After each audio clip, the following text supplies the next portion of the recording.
I'm Beulah Anderson, 62 years old, and until recently, I thought family meant unconditional love and support. After my husband Harold passed away, I moved in with my daughter Sophia, her husband James, and my twin grandchildren. I never imagined my birthday would become the day I discovered what my daughter truly thought of me. I had no idea how quickly life could change. Before I begin this heartbreaking story, I'd love to know where you're watching from today. If family relationships and standing up for yourself resonate with you, please hit that like and subscribe button. Your support means everything as I share these difficult life lessons. 2 years ago, my world shattered when Harold, my husband of 35 years, lost his battle with cancer. We had built a beautiful life together in our modest home in Springfield. Harold was a skilled electrician who worked tirelessly to provide for our family while I taught second grade at the local elementary school. We weren't wealthy, but we had enough saved for what we thought would be a comfortable retirement. Then the medical bills started piling up. Harold's cancer treatment wasn't fully covered by insurance, and our savings quickly dwindled. By the time he passed, I was emotionally drained and financially devastated.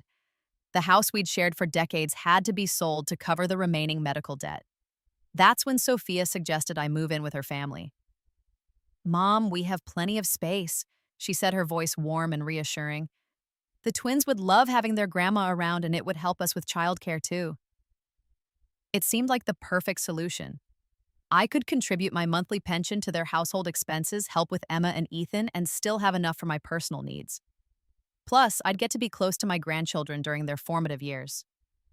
The first few months were wonderful. I'd wake up early to prepare breakfast for everyone. James would thank me profusely before heading to his software engineering job. Sophia would give me a quick hug before rushing off to her management position at the retail company. The twins would smother me with sticky kisses before school. In the afternoons, I'd pick up Emma and Ethan from the bus stop. We'd bake cookies, work on art projects, or read stories. By the time Sophia and James returned from work, dinner would be ready, the homework completed, and the twins bathed. Everyone seemed happy with the arrangement. "Mom, these potatoes are amazing," Sophia would say, heaping a second serving onto her plate. "Beulah, I don't know what we'd do without you," James would add, his kind eyes crinkling at the corners. But slowly, things began to change. It started with small comments from Sophia. "Mom, could you use less garlic when you cook? James has been complaining about the smell."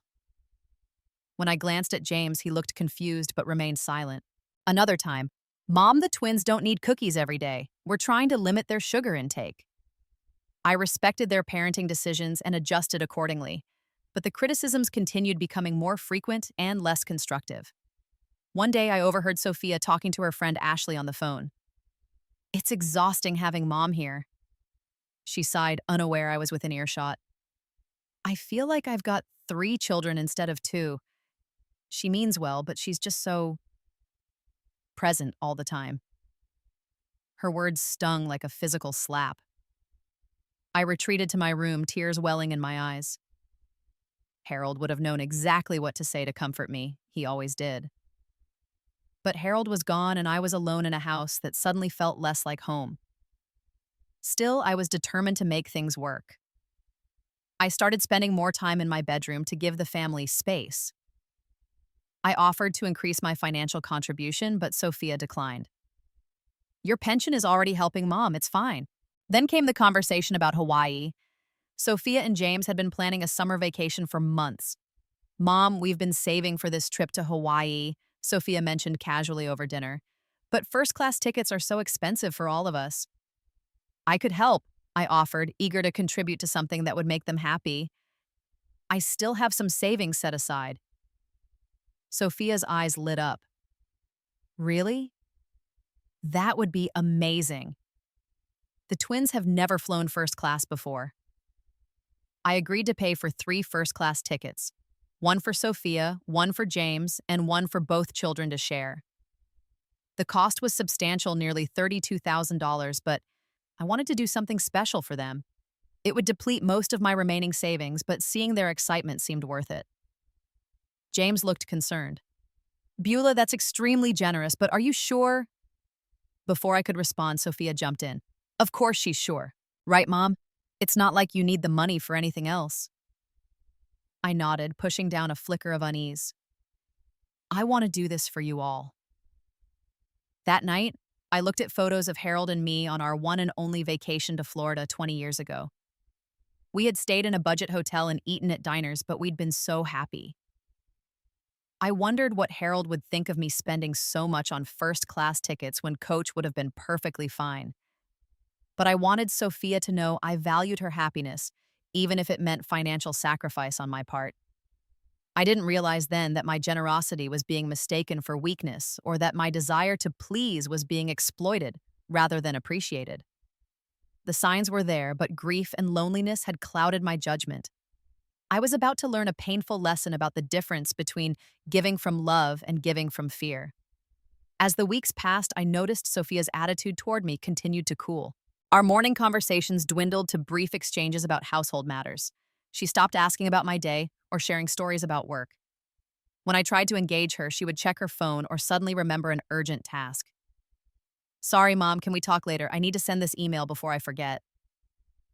Later never seemed to come. One afternoon, while dusting the hallway bookshelf, I overheard Sophia in the kitchen with her friend Kelly. Honestly, I never thought having Mom live with us would be this challenging, Sophia said, her voice carrying clearly through the open doorway. James and I have zero privacy. The twins are always asking for her. It's like we're not even the parents anymore.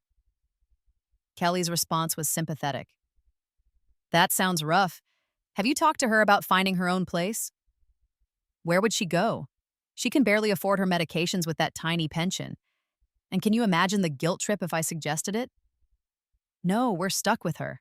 Stuck with her. The words echoed in my head as I silently retreated to my room. Was I really a burden I had always thought I was contributing to the household, not detracting from it? That night I couldn't sleep. I kept thinking about Harold and how he would have never let anyone make me feel unwanted. I missed his steady presence, his unwavering support. For the first time since his passing, I felt truly alone. The next morning, I made a decision. I needed to prove my worth to Sophia and James. I began waking up even earlier to clean the house before anyone else was awake. I reorganized the pantry, deep cleaned the refrigerator, and scrubbed the baseboards. I volunteered to take on more childcare responsibilities, offering to drive the twins to their various activities so Sophia and James could have couple time. Mom, you don't have to do all this, James said one day, finding me folding laundry at midnight. I want to help, I insisted. I know having me here has been an adjustment for everyone. James looked uncomfortable. Has Sophia said something to upset you? I couldn't bring myself to repeat what I'd overheard. No, nothing specific. I just want to pull my weight. He patted my shoulder awkwardly.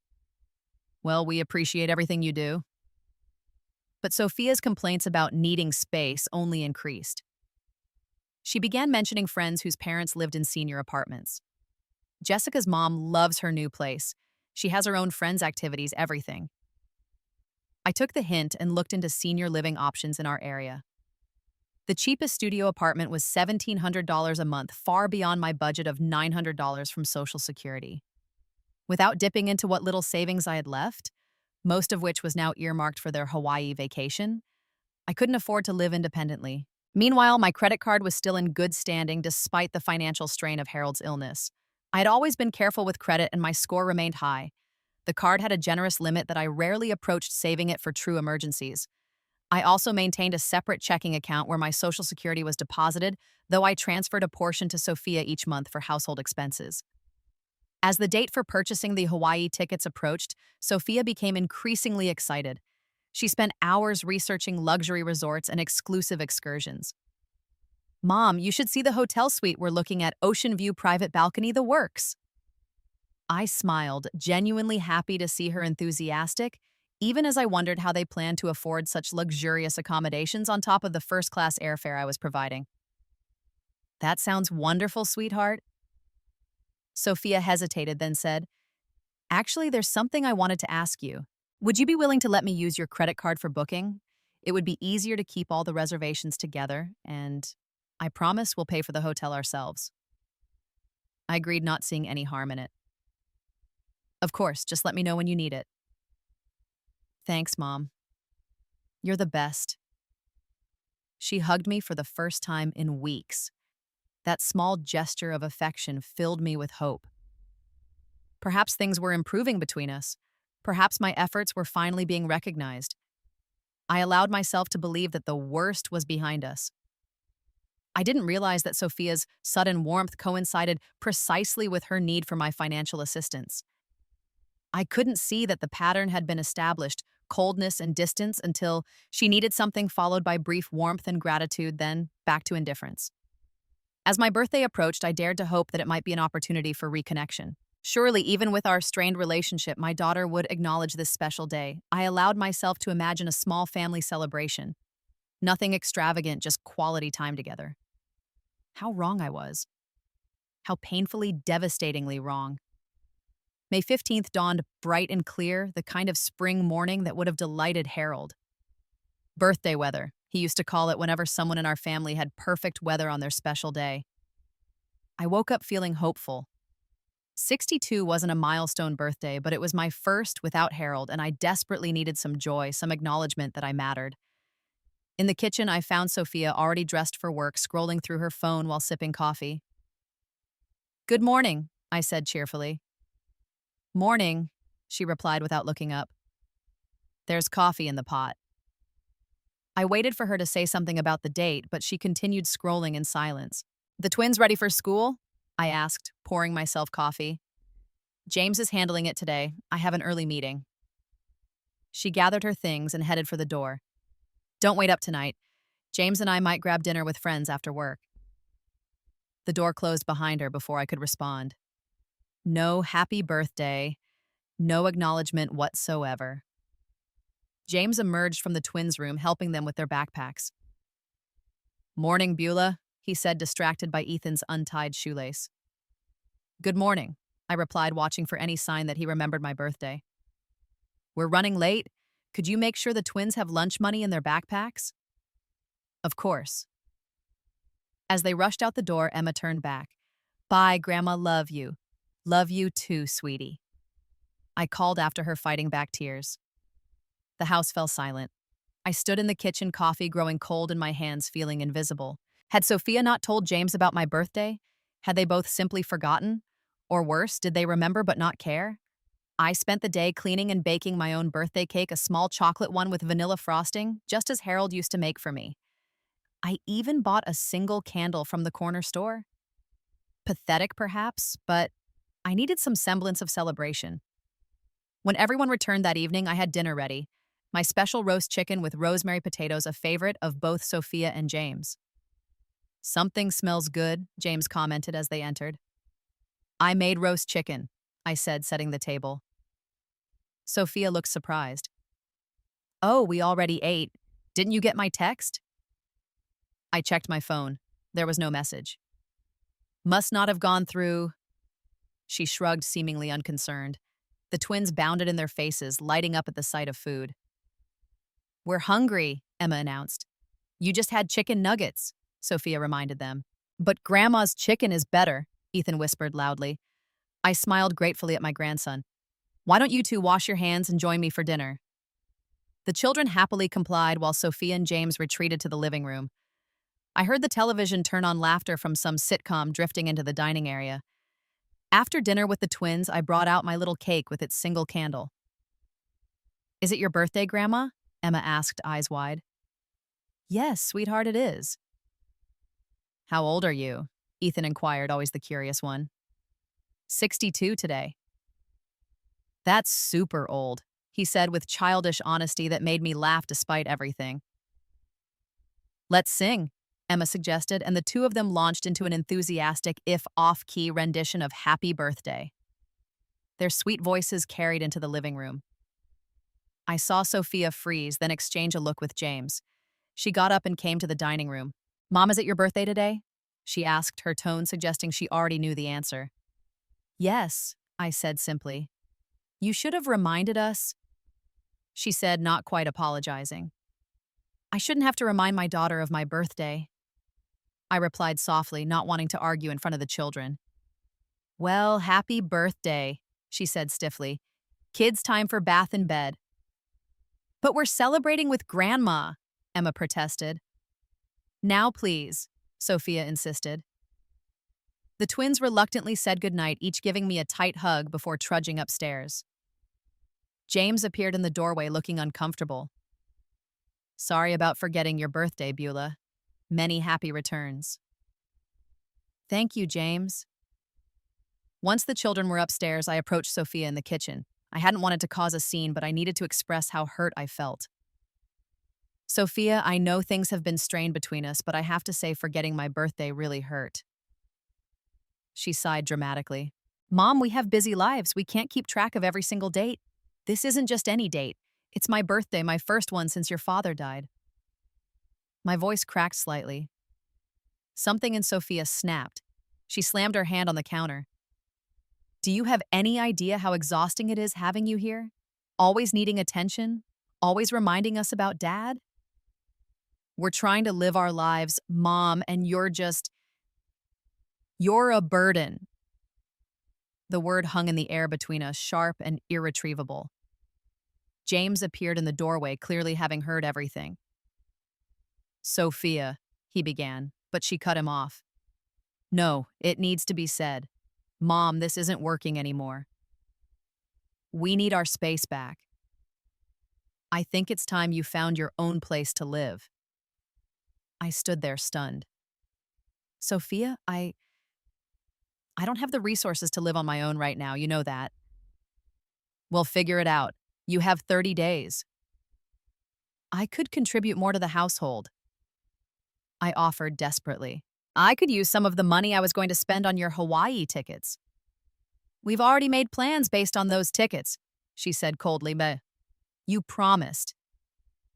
I noticed James looking increasingly uncomfortable, but he remained silent, unwilling to contradict his wife. Just then, Emma appeared at the bottom of the stairs, her face tearful. Why are you yelling at Grandma on her birthday? Sophia's expression softened slightly at the sight of her daughter. This is adult business, Emma. Go back upstairs. But you're being mean, Emma persisted. Ethan joined his sister, eyes wide with confusion. Is Grandma in trouble? No one's in trouble. James finally spoke, moving to shepherd the children back upstairs. Grandma and Mommy are just having a grown-up discussion. As they disappeared upstairs, I felt a sharp pain in my chest, a tightness that made it difficult to breathe. Was I having a heart attack? The stress, the shock of Sophia's words, the pain of rejection, it all converged physically. I clutched the counter, trying to steady myself. Mom? Sophia asked, a hint of concern breaking through her anger. I'm fine. I managed, though I clearly wasn't. I think I need to lie down. I made my way to my room, the pain subsiding somewhat, but leaving a deep ache behind. Not just physical pain, but the searing agony of being called a burden by my own daughter, of being told I had 30 days to leave when she knew I had nowhere to go. As I lay in bed that night, tears streaming silently onto my pillow, I thought about Harold. Would he have anticipated this betrayal? Would he have made different arrangements for my future? Or would he too have been blindsided by our daughter's cruelty? I remembered the $32,000 I had promised for their first-class tickets to Hawaii. Money that could have secured me a modest apartment for over a year. Money that could have been my safety net, now promised to people who saw me as nothing more than an inconvenience. But then, through the thin walls of the house, I heard voices. Sophia and James arguing in hushed tones. That was completely unnecessary, James was saying. It's her birthday, for God's sake. Well, someone had to say something, Sophia defended herself. And don't pretend you haven't been thinking the same thing. Not like this, Sophia. Not by ambushing her and calling her a burden. Whatever. At least now she knows she needs to start making arrangements. And don't worry about the Hawaii tickets. She already agreed to pay for those. We'll have Mom use her credit card tomorrow before she changes her mind. I froze, my grief momentarily suspended by shock. They weren't just expecting me to honor my promise to pay for their luxury vacation. They were planning to get the money before I had even processed being thrown out of their home. In that moment, something hardened within me. The tears stopped. The crushing weight of betrayal transformed into something else entirely resolve. I reached for my phone and opened my banking app. Through my tears, I navigated to my credit card account. The screen blurred, then came into focus. There it was, a pending charge for 3 first-class tickets to Honolulu. $32,000, nearly all I had left after Harold's medical bills. My finger hovered over the transaction. I could still let it go through. Still try to buy my daughter's affection, her tolerance. Perhaps if I paid for these tickets, she'd reconsider evicting me. Perhaps she'd remember that I was her mother, not just an inconvenient house guest. But then I recalled her words, "You're a burden." They echoed in my mind, harsh and unambiguous. No misunderstanding there, no heat-of-the-moment slip that could be explained away. My own daughter, looking me in the eye on my birthday, had told me exactly what she thought of me. And now she planned to take my money before showing me the door. With sudden clarity, I pressed Dispute Transaction and selected Cancel Purchase. A warning appeared. "Are you sure you want to cancel this transaction?" I hit Yes without hesitation. Next, I changed all my passwords. Banking, email, social media. Everything Sophia might have access to. I activated two-factor authentication where available. Then I called the credit card company. "I'd like to freeze my account, please," I told the representative, "and I need a new card issued with a different number." "Of course, ma'am. May I ask the reason?" "Unauthorized use concerns." I said, simply not wanting to explain that my own daughter planned to exploit me. "We'll send a new card to your address on file. Is that still current?" I paused. "Yes, for now, but I'll be moving soon. I'll update you when I have a new address." After hanging up, I sat in the darkness of my room, my heart pounding. What had I done? Sophia would be furious. I might find myself homeless even sooner than the 30-day deadline she'd given me. Yet alongside the fear was something unexpected, a sense of power. For the first time since Harold died, I had taken control of my life rather than letting circumstances or my daughter dictate my fate. I slept fitfully that night, waking often to check my phone. By morning, the transaction showed as canceled in my account. The money remained mine. I rose early before the rest of the household. In the quiet kitchen, I made coffee and waited. Would Sophia check her email before leaving for work? Would she confront me immediately, or would I have a reprieve until evening? I didn't have to wait long. At 7:30, a scream of frustration erupted from the master bedroom upstairs. "No, no, no! This can't be happening!" Heavy footsteps thundered down the stairs. Sophia burst into the kitchen, still in her pajamas, face contorted with rage, waving her phone. "Mom, the airline just emailed me. Our tickets have been canceled. What did you do?" I took a slow sip of my coffee, my hand trembling slightly but my voice steady. "I canceled the transaction." "You what? Why would you do that?" "We had an agreement." "That was before you called me a burden and told me to leave your home." Sophia's face flushed. "So, this is revenge, real mature mom." "It's not revenge, Sophia. It's self-preservation. I need that money now that I have to find somewhere else to live." James appeared in the doorway, looking disheveled and concerned. "What's going on?" "Mom canceled our tickets to Hawaii," Sophia shouted. $32,000 gone." James looked at me, then at his wife. "Can you blame her after what you said last night?" "Whose side are you on?" Sophia demanded. "I'm not taking sides," James replied, though his tone suggested otherwise. "But you can't expect someone to spend their savings on you after you kick them out." Sophia turned back to me, her expression calculating. "Fine, use your credit card for the tickets today and we'll extend your stay. You can have another 3 months to find a place." I shook my head. "That's not going to work, Sophia. I've frozen my credit card and ordered a new one. And even if I hadn't, I wouldn't trust you to honor that arrangement." "You froze your credit card?" Sophia looked stunned. "How are we supposed to book our trip now?" "The same way most people do. Save up and pay for it yourselves," I replied. "This is unbelievable," Sophia fumed. "After everything we've done for you." "What exactly have you done for me, Sophia?" "Provided a room while I cooked, cleaned, provided childcare, and contributed financially. Called me a burden on my birthday, given me an eviction notice." James stepped fully into the kitchen. "Beulah has a point, Sophia. We haven't exactly been gracious hosts lately." Sophia rounded on her husband. "Oh, so now you're defending her? Where was this backbone last night when she needed it?" He flinched but stood his ground. "I should have spoken up. I'm sorry, Beulah." It's too late for apologies, Sophia snapped. Mom, if you don't rebook those tickets today, I want you out of this house by the end of the week, not 30 days. Sophia, James exclaimed. You can't do that. Watch me, she hissed. It's my house too. Just then, Emma and Ethan appeared at the bottom of the stairs, clearly awakened by the shouting. Their small faces were pinched with anxiety.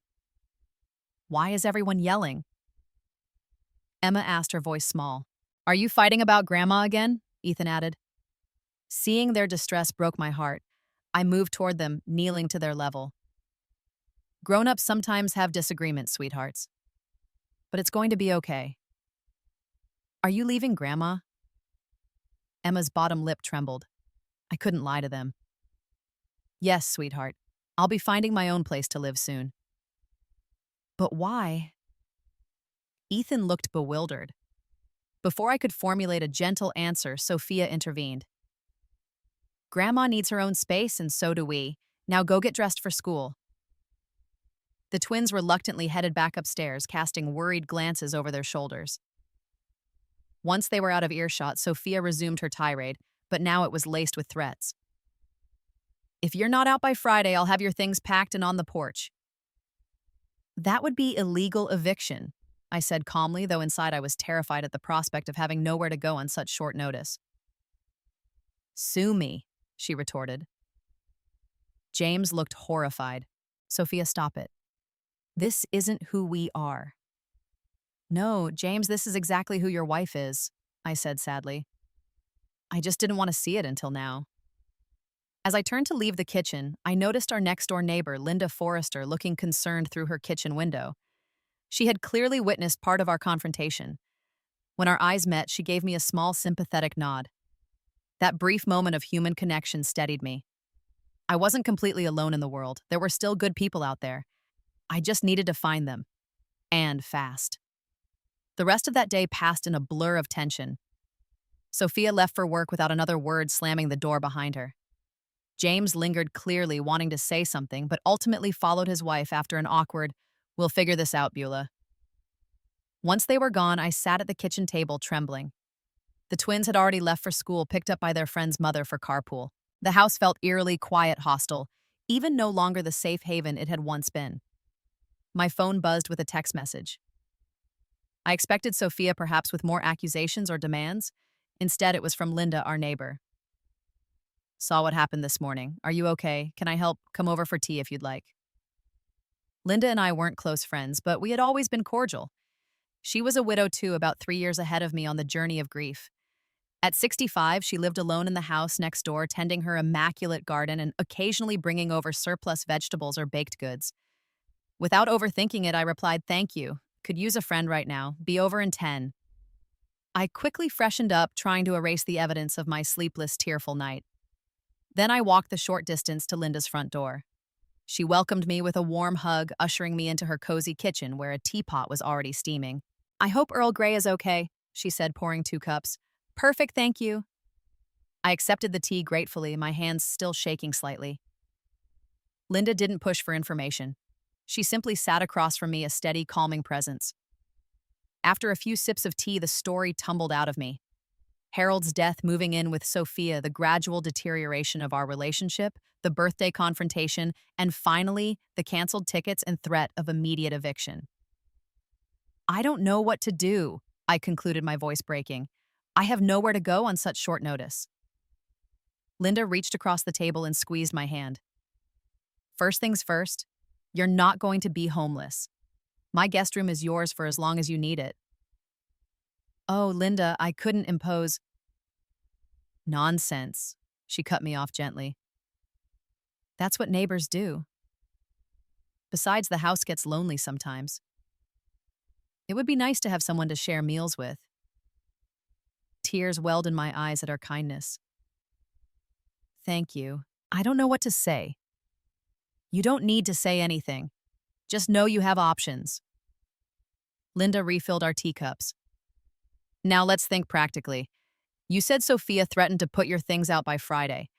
Why don't you start bringing your most important possessions over here bit by bit? You think she'd really do that? I asked, still unable to reconcile the vengeful woman of this morning with the daughter I had raised. Linda's expression was compassionate but realistic. Based on what you've told me and what I saw this morning, I wouldn't put it past her. Better safe than sorry. She was right. That afternoon, while Sophia and James were at work and the twins at school, I began the painful process of sorting through my belongings. Photo albums, Harold's watch, our wedding rings, important documents. These went immediately to Linda's spare room. Clothes followed, then books, and the few pieces of jewelry I had kept after selling most to pay medical bills. By the time everyone returned home that evening, half my possessions had been quietly relocated. If Sophia noticed, she didn't comment. She barely acknowledged my presence, maintaining a frigid silence, broken only by necessary communication about the twins. James, however, sought me out while Sophia was helping the children with homework. "Beulah," he said in a low voice, "I want you to know I don't agree with how Sophia's handling this. I've tried talking to her, but she's—" He trailed off, seemingly at a loss for words. "I appreciate that, James," I replied, "but I've found somewhere else to stay. I'll be moving out by Friday, as she requested." He looked simultaneously relieved and ashamed. "Where will you go? Do you need help with anything?" "Linda next door has offered her spare room until I figure out something permanent." James nodded. "That's good. Look about the Hawaii tickets." I held up a hand to stop him. "That money is going towards securing my future now. I hope you understand." "Of course," he said quickly. "It was too generous an offer to begin with. We should never have accepted." There was an awkward pause before he added, "The twins are taking this hard. They don't understand why you have to leave." "I'd like to talk to them if Sophia will allow it." "She can't stop you from saying goodbye to your grandchildren," James said with unexpected firmness. That evening after dinner, which I ate alone in my room, I knocked gently on the twins' bedroom door. Emma opened it, her face lighting up when she saw me. "Grandma, Mommy said you were busy." "Never too busy for you two," I said, entering the cheerful room decorated with dinosaur posters, Ethan's passion, and ballet pictures, Emma's love. Ethan was building a Lego structure on the floor. He looked up with a serious expression, too mature for his 6 years. "Are you really leaving, Grandma?" I sat on the edge of Emma's bed, patting the space beside me. Both children came and cuddled close. "Yes, sweethearts, I am, but I'm not going far, just next door to Miss Linda's house." "Why can't you stay here with us?" Emma asked, her lower lip trembling. "How do you explain adult conflicts to children without burdening them with inappropriate details or turning them against their parent?" "Sometimes grown-ups need different things," I explained carefully. "Your mommy and daddy need their space, and I need a place of my own." "But we don't want you to go," Ethan protested. "I don't want to be away from you either," I admitted. "But here's what's important. I will always be your grandma. Nothing changes that. And I'll still see you." "Promise?" Emma asked. "I promise," I said, hoping it was a promise I could keep. Much would depend on Sophia's willingness to allow continued contact. We spent the next hour reading stories and talking. I memorized every detail. The way Emma's hair curled at the ends, how Ethan's eyes crinkled when he laughed, the smell of their shampoo when they hugged me. As I tucked them in and kissed their foreheads, I whispered, "Remember that Grandma loves you more than all the stars in the sky. We love you more than all the dinosaurs that ever lived." Ethan whispered back our usual exchange. "And all the ballerinas that ever danced," Emma added. I closed their door with a heavy heart, unsure when I'd next have this bedtime ritual with them. In the hallway, I found James waiting. "Thank you for letting me say goodnight to them," I said softly. He nodded, looking uncomfortable. "Beulah, I'm sorry things turned out this way." "Me too, James." I paused, then added, "Please look after them, and yourself." He gave me a sad smile. "I'll make sure you can see the kids. Whatever Sophia says." It was a small promise, but it gave me hope that not all family ties were severed. The next day, I completed my move to Linda's house, carrying the last of my belongings across the shared lawn between our properties. Sophia was conspicuously absent during the process, having left early for work. James helped carry my suitcases, his face a mask of guilt and regret. As I closed Linda's front door behind me, I felt a strange mixture of grief and relief. I had lost my daughter's love and my daily connection with my grandchildren, but I had also freed myself from an increasingly toxic situation and preserved my financial independence. Now I needed to rebuild my life. At 62, with limited resources and a broken heart, but also with a newfound determination to never again allow myself to be treated as a burden. My first week at Linda's house passed in a haze of grief and adjustment. I spent many hours crying, mourning not just the loss of daily contact with my grandchildren, but the death of the relationship I thought I had with my daughter. Linda gave me space when I needed it and company when the silence became too oppressive. Grief comes in waves, she told me one evening as we shared tea on her back porch. When Frank died, I thought the worst pain was losing him. Then I discovered there are different kinds of loss, different kinds of pain. How did you get through it? I asked. She smiled gently. One day at a time. And by finding purpose again. Purpose. The word echoed in my mind. What was my purpose now? For the past 2 years, it had been supporting Sophia's family. Before that, it was caring for Harold through his illness. Before that, teaching young children. What could it be now? The answer began to take shape when Linda mentioned her volunteer work at the local library. They're actually looking for part-time help, she mentioned casually. The pay isn't much, but Thomas, the manager, is wonderful to work for. Part-time work, I mused. I haven't worked since I retired to care for Harold 4 years ago. You were a teacher, right? The library loves people with education backgrounds. The next day, I updated my resume and walked to the community library 6 blocks away. Thomas Gardner, the library manager, was a kind-faced man in his mid-60s with silver-rimmed glasses and a quiet manner. Mrs. Anderson. He greeted me warmly after reviewing my application. Your experience with children would be perfect for our reading hour program. Please call me Beulah, I said, feeling a flutter of excitement at the prospect of working with children again. Beulah, then. The position is 15 hours a week, primarily afternoons and weekends. Would that work for you? That would be perfect. The schedule would provide structure to my days without being overwhelming as I adjusted to my new circumstances. Thomas offered me the job on the spot, and I accepted gratefully. The salary was modest, but combined with my Social Security benefits, it would help me save toward eventually getting my own place. As I walked back to Linda's house, I felt the first stirrings of hope. I had taken a concrete step toward independence. I had a reason to get up in the morning, a place to contribute my skills, a way to connect with my community. Linda was equally enthusiastic when I shared my news. That's wonderful, Beulah. Thomas is one of the good ones. And the library crowd will become like family. Family. The word still stung. I hadn't heard from Sophia since moving out, though James had texted twice to check on me and send photos of the twins. According to him, Sophia was still furious about the canceled tickets and had forbidden any mention of my name in the house. The twins, however, asked about me constantly. They miss you, James wrote. I've told them you're just next door at Ms. Linda's and that they can see you soon. When I texted back, my heart aching for my grandchildren. Working on it was his non-committal reply. While waiting for that situation to resolve, I focused on rebuilding my life. Through Linda, I connected with a community center for seniors that offered free legal advice. There I met with a compassionate attorney who helped me draft a new will removing Sophia as my beneficiary and instead establishing trust funds for Emma and Ethan's education. This way, the money goes directly to your grandchildren's future with no opportunity for their parents to redirect it, the attorney explained.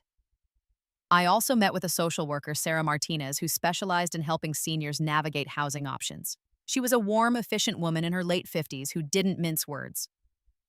On your income, traditional apartments in this area are out of reach, she confirmed after reviewing my finances. But there are alternatives.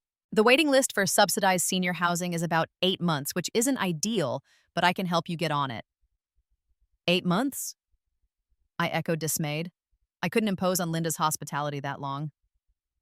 Sarah nodded sympathetically. In the meantime, have you considered a roommate situation with another senior? There are matching services that help find compatible housemates. The idea of living with a stranger was intimidating, but I agreed to explore the option.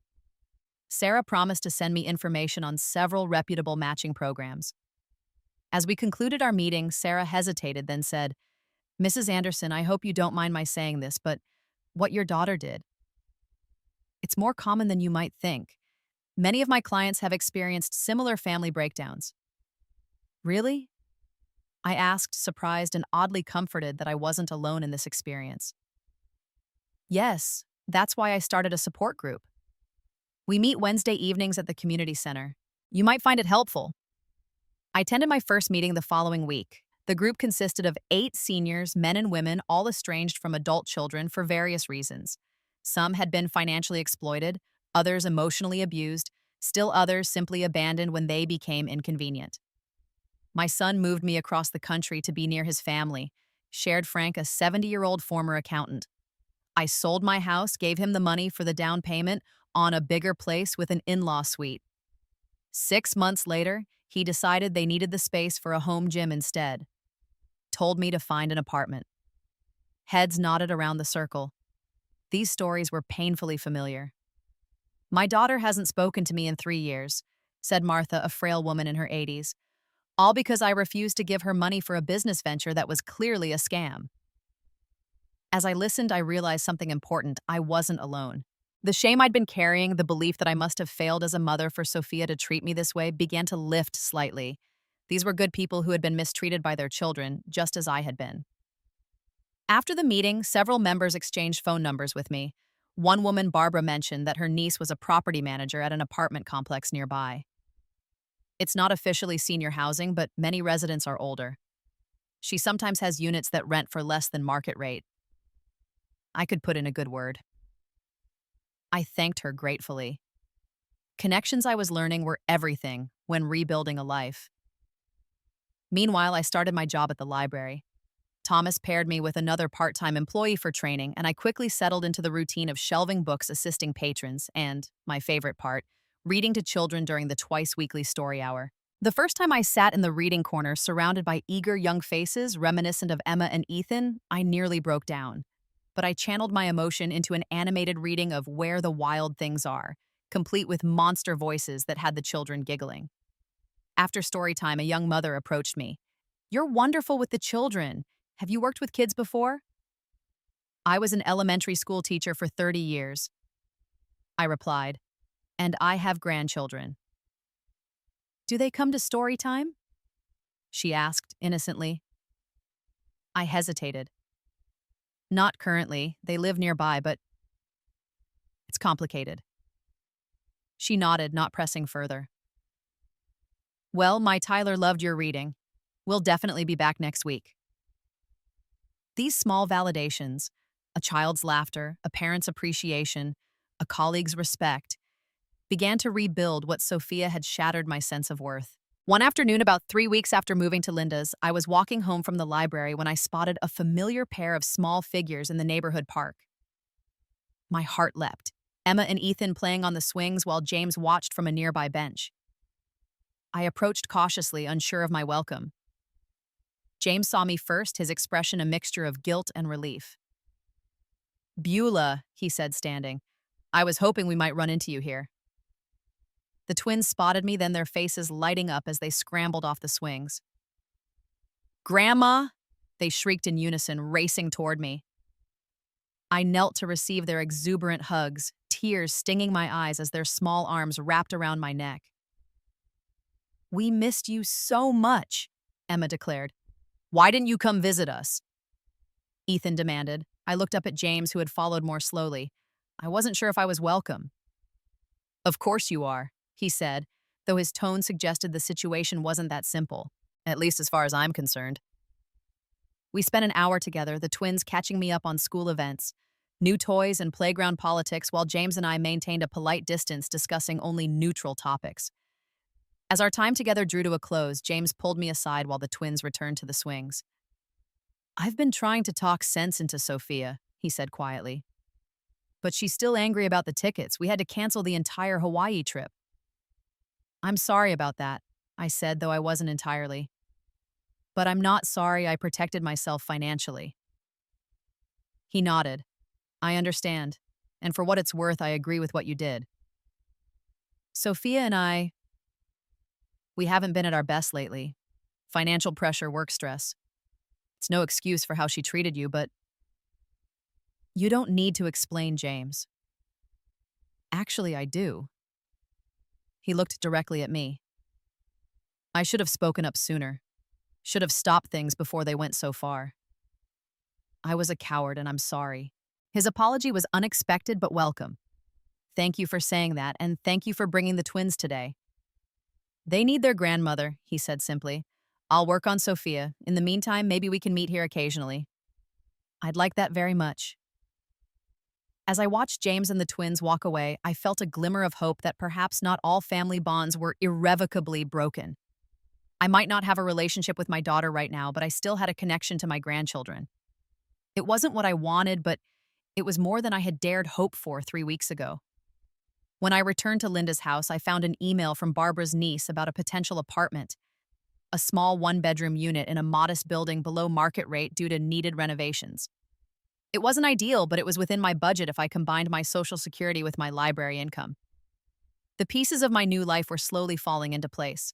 I wasn't where I had expected to be at 62, but I was finding my way forward. And in that journey, I was discovering strength I hadn't known I possessed. 6 months passed, bringing changes both expected and surprising. The most significant was my move into my own apartment, a small but sunny one-bedroom unit in a quiet building primarily occupied by other seniors. The rent stretched my budget, but between my Social Security library job now expanded to 20 hours weekly and careful management of what remained from the canceled Hawaii tickets I was managing. My new home was modest compared to Sophia's house, but it was mine. I furnished it simply with a few pieces from Linda's basement, supplemented by thrift store finds and the occasional splurge on something new. My favorite addition was a comfortable reading chair positioned by the window, where I spent peaceful evenings with books borrowed from the library. Linda remained a dear friend, visiting often and inviting me for Sunday dinners. Through her and my work, I developed a small but solid social circle, other seniors, library patrons, and members of a book club I joined. The crushing loneliness that had characterized my first weeks after leaving Sophia's house gradually receded. My relationship with my grandchildren continued through park meetups arranged by James. These clandestine gatherings evolved from occasional to weekly, becoming a cherished ritual. James would bring the twins to the playground on Saturday mornings, where we'd spend 2 hours together before they returned home to Sophia, who presumably remained unaware of our contact. The children thrived despite the family tension, though they occasionally asked difficult questions. "Why doesn't Mommy want to see you?" Emma asked one day as we fed ducks at the pond. "Sometimes grown-ups have disagreements that take time to resolve," I explained carefully. "Is it because of the Hawaii trip?" Ethan inquired, surprisingly perceptive for a now 7-year-old. I exchanged a look with James, who was pretending not to listen from a nearby bench. "Partly," I admitted. "But it's complicated, sweetheart. The important thing is that I love you both very much, and that will never change." They seemed satisfied with this answer, quickly distracted by a particularly bold duck approaching for bread. But their questions highlighted the awkwardness of our arrangement. How long could we continue these secret meetings?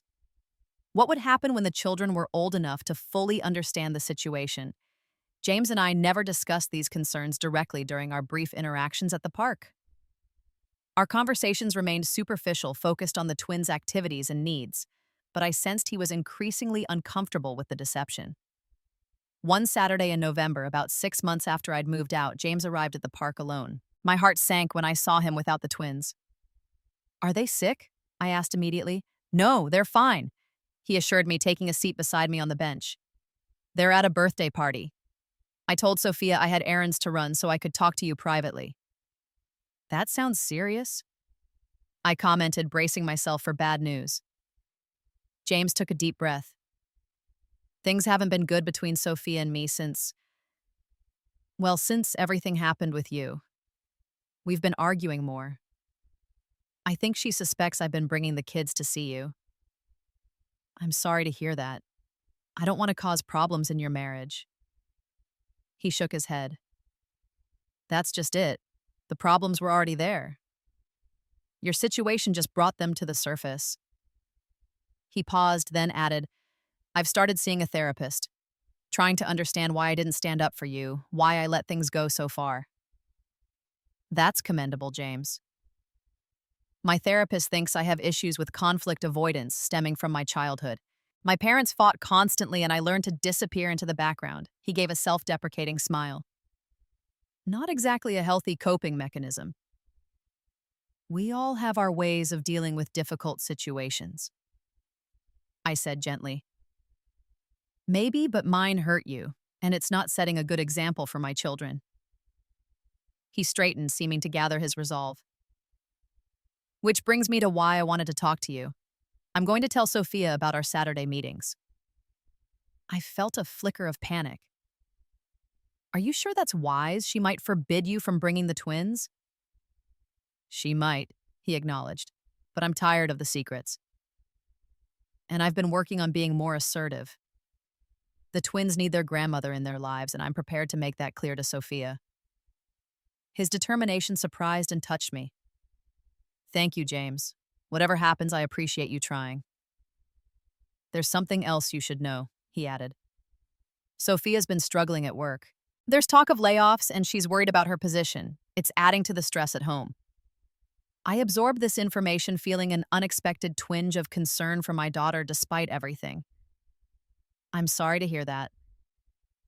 I'm telling you this because, well, I think her financial situation might make her more receptive to reconciliation. The Hawaii trip fiasco forced us to look at our spending habits. We were living beyond our means, counting on your generosity to maintain a lifestyle we couldn't afford. And now we're cutting back, creating an actual budget. If Sophia loses her job, we'll need to make even bigger changes. He met my eyes directly. I'm not suggesting you should help us financially, but absolutely not. But Sophia may realize she was wrong about you being a burden when she sees the real cost of childcare and household management. I wasn't sure how to feel about this. On one hand, I didn't wish financial hardship on my daughter's family. On the other, there was a certain poetic justice in Sophia finally recognizing the value of what I had contributed. What would you like me to do? I asked. Nothing for now, James replied. I just wanted you to know what's happening. I'll talk to Sophia this weekend about the park meetings and see where we go from there. We parted with a tentative plan to meet the following Saturday, though both of us recognized it might not happen if Sophia objected strongly. The week that followed was tense. I checked my phone frequently, anticipating an angry call or message from Sophia that never came. By Friday, I'd convinced myself that James had lost his nerve, or that Sophia had simply forbidden further contact without bothering to confront me directly. Then late Friday evening, my phone rang with an unfamiliar number. I answered cautiously. Hello. Mom, it's Sophia. My heart stuttered at the sound of my daughter's voice heard for the first time in 6 months. Sophia. I managed my voice steady despite my shock. How are you? I've been better, she replied, her tone guarded but not hostile. James told me about the park meetings with the kids. I waited, not sure what to say. After a moment, she continued. He says the twins miss you, that they look forward to Saturdays all week. I miss them too, I said simply. Very much. There was a long pause before Sophia spoke again. Look, Mom, I'm not calling to apologize. I still think you were wrong to cancel those tickets after promising them to us. I bit back a retort about her calling me a burden and threatening to throw me out. This wasn't the time for rehashing old grievances. I understand that you're still upset about that, I said instead. But, she continued as if I hadn't spoken, James thinks the kids need you in their lives, and I don't want to be the bad guy keeping their grandmother away from them. It wasn't exactly an olive branch, but it was something. What are you proposing? A Sunday dinner at our house. James will cook. Another pause. If that's acceptable to you? Yes, I said perhaps too quickly. Yes, that would be lovely. 4 o'clock then. Don't bring anything. It's not a special occasion. Before I could respond, she had hung up. I sat staring at my phone, emotions swirling. Sophia's invitation was hardly warm, but it was a start. After 6 months of estrangement, I would be seeing my daughter and grandchildren together. Whatever her motives, genuine concern for the twins' financial pressures or James's insistence, she had made the first move toward reconciliation. That Sunday, I arrived at their house precisely at 4, my heart pounding as I approached the door where I had once lived. James answered, welcoming me with a genuine smile. Beulah, come in. The kids are so excited. True to his word, Emma and Ethan rushed to greet me, their exuberant hugs momentarily banishing my anxiety. Sophia hung back at the kitchen doorway, offering a stiff nod but no embrace. Dinner was awkward but civil. James carried most of the conversation, with the twins enthusiastically filling any silences. Sophia spoke little, directing her few comments to the children or her husband rather than to me. Still, she wasn't openly hostile, and once or twice I caught her watching me interact with the twins with an unreadable expression. As James served dessert, Sophia finally addressed me directly. The kids say you're working at the library now. I nodded. Yes, part-time. I do the children's story hour and help with cataloging. And you found your own place. A small apartment about 15 minutes from here. It's comfortable. She seemed about to say more, but Emma interrupted with an excited request for me to attend her upcoming school play, launching us into a discussion of costumes and rehearsals that carried us through the remainder of the evening. As I prepared to leave, Sophia approached me by the door while James supervised the twins' bedtime routine upstairs. This wasn't as awful as I expected, she said, which from Sophia was practically effusive. No, it wasn't, I agreed cautiously. James wants to make this a regular thing, Sunday dinners. She didn't quite meet my eyes. I'm not opposed to it. I'd like that very much. She nodded, still not looking directly at me. I should tell you, I was laid off last week. Budget cuts. I'm sorry to hear that, Sophia. Yeah, well, she shrugged. I'm looking for something new. In the meantime, we're tightening our belts. I recognize this as the closest thing to vulnerability Sophia had shown me in years. If there's anything I can do to help with the twins while you job hunt, maybe, she said, not committing but not refusing either. We'll see. It wasn't the tearful reconciliation I might have once hoped for. There was no apology for calling me a burden, no acknowledgement of the hurt she had caused. But it was a beginning, a tentative crack in the wall of estrangement that had separated us for half a year. As I walked to my car, I reflected on the journey that had brought me to this point. 6 months ago, I had been devastated, homeless, and fearful for my future. Now I had my own home, a job I loved, new friends, and the beginnings of a reconstructed relationship with my family. The road ahead would not be smooth. Sophia and I had years of underlying issues to address if we ever hoped to truly repair our relationship. But for the first time, I believed it might be possible to build something new from the ashes of what had been destroyed on my 62nd birthday. And more importantly, I had discovered strength within myself that I never knew existed. I had learned to stand up for my own worth, to create a life that honored rather than diminished me, to find joy independent of others' approval. That perhaps was the most valuable lesson of all. 1 year after that fateful birthday, when my daughter called me a burden and set in motion events that would transform my life, I sat in my small but comfortable apartment, reflecting on how much had changed. The early morning sunlight streamed through curtains I had sewn myself, illuminating a space that truly felt like home. My relationship with Sophia remained complex. The weekly Sunday dinners had continued evolving from strained politeness to something resembling normal family gatherings.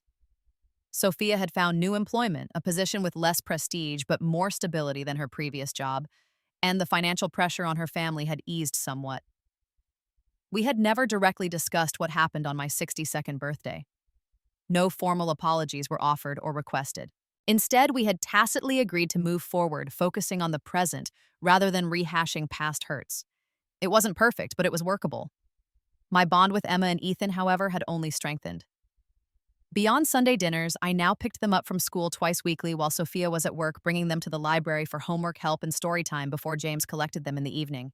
These afternoons became precious anchors in my week, opportunities to nurture the loving relationship I had always envisioned having with my grandchildren.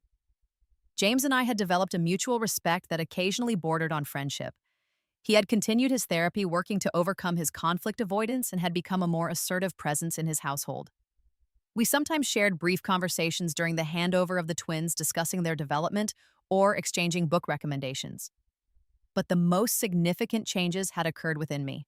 The woman who had meekly accepted being called a burden, who had agreed to deplete her savings for others' luxury, who had measured her worth by her usefulness to her daughter's family.